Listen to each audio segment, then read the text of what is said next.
Pemirsa Nusantara TV, jumpa lagi bersama saya Indah Warsetio dalam program Perempuan Kita. Ada pepatah yang mengatakan pengalaman adalah pelajaran yang berharga dan rupanya menjadi kekuatan dan semangat tersendiri bagi seseorang yang telah berhasil melewati serangkaian perjalanan pahit dalam hidupnya untuk memotivasi perempuan lain yang mau maju dan mendulang kesuksesan dari potensi diri.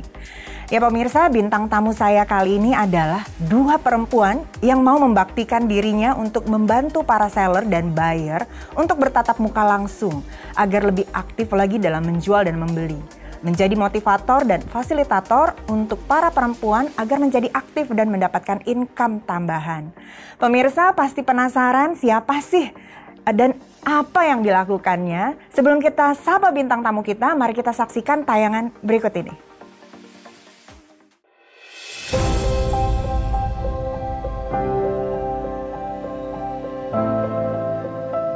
Selama ini kita mengetahui bahwa sebagian besar penduduk Indonesia memiliki perekonomian yang tergolong sedang bahkan rendah. Berdasarkan data resmi Badan Pusat Statistik, jumlah penduduk di bawah garis kemiskinan pada Maret 2016 mencapai 28,01 juta jiwa atau sebesar 10,86% dari total jumlah penduduk Indonesia. Namun di sisi lain masih banyak juga masyarakat Indonesia yang hidup bermewah-mewahan dengan kekayaan yang melimpah.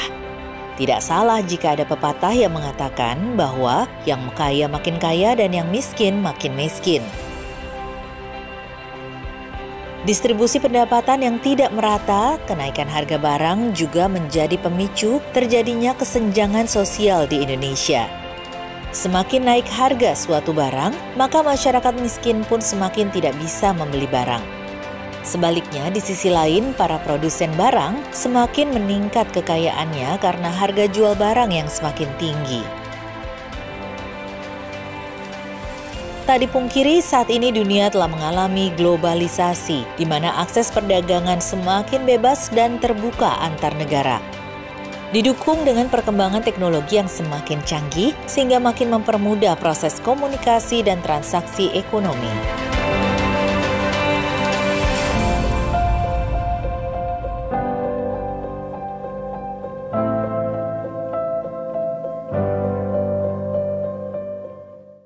Nah pemirsa, tadi sudah kita lihat tayangan sebelumnya di video.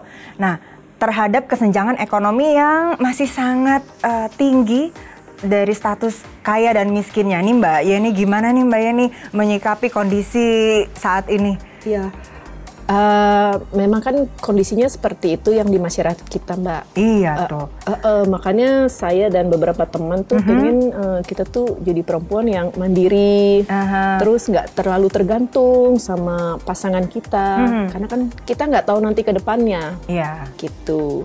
Kondisi yang sekarang Mbak Yeni dan Mbak Yova sedang jalani, ini awalnya gimana sih Mbak Yeni? Mungkin bisa cerita dulu nih. Iya, jadi setelah saya jadi karyawan, otomatis saya mendadak resign Mbak, keluar. Baik. Karena kan mencari ART kan juga susah ya. Kemudian saya berpikir apalagi yang bisa menghidupi keluarga saya selain kerja kantoran gitu. Jadi saya berpikir satu usaha, itu pun juga jatuh bangun. Jatuh bangun, jatuh rugi, bangun, jatuh lagi.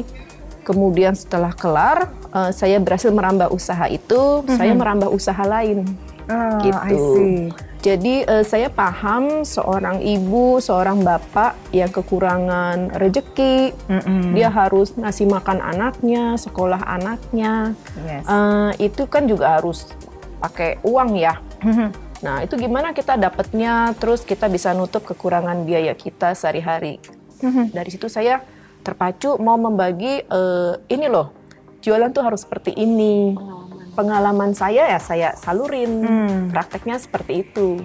Gitu. Sudah berapa lama nih menjadi fasilitator buyer dan seller ini Mbak Yova? Kalau kita tuh 2 tahun belakangan ini ya sebenarnya. 2 tahun ini. Cuman berawal dari kita tuh punya komunitas. kita mulai dari bikin donasi. Setiap bulan kita bikin acara perkumpulan ibu-ibu gimana ya, kita meeting, kita kumpulkan donasi, kita bagi kepada panti asuhan, atau pada halal bihalal kita pasti bikin acara.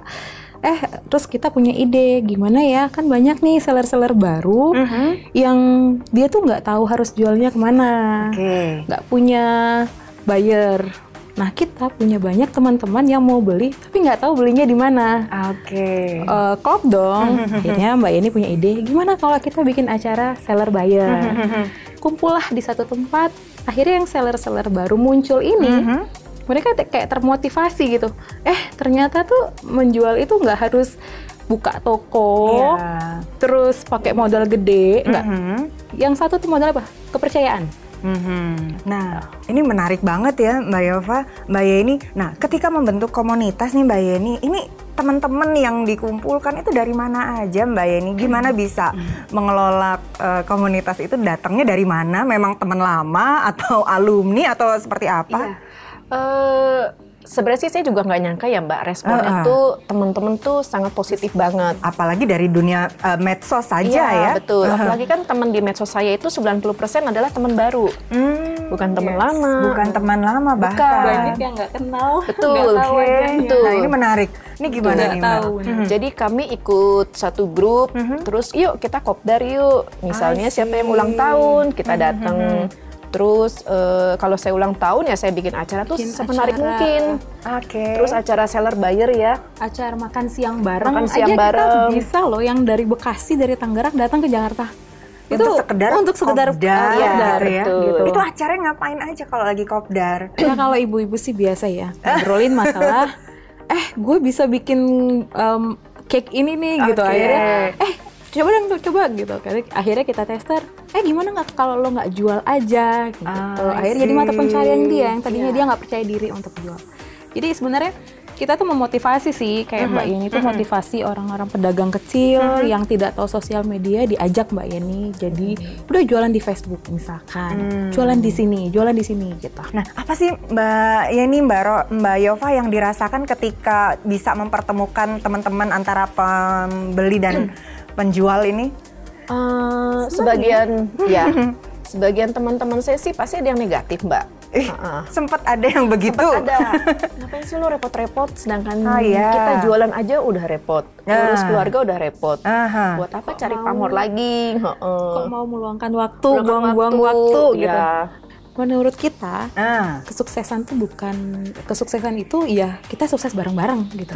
Bukan kita aja gitu. Bahkan juga katanya suka menggalang donasi seperti itu dari teman-teman di komunitas yang ada gitu, teman-teman yang mampu terus bingung mau donasi kemana, itu tergeraknya dari mana sih Mbak Yen? Sebenarnya sih tergerak dari teman-teman secara pribadi ya Mbak, yang curhat. Mereka telepon, anak saya lagi sakit ini itu, kemudian kekurangan biaya segala macam. Saya jadi tergerak. Kok kita hanya sekedar itu aja, kita harus, kalau kita bisa kasih yang lebih, kenapa enggak? Tanpa mengurangi rezeki kita terlalu banyak. Perbincangan kita makin hangat bersama Mbak Yeni dan Mbak Yova ini. Kita akan lanjutkan setelah jeda yang satu ini.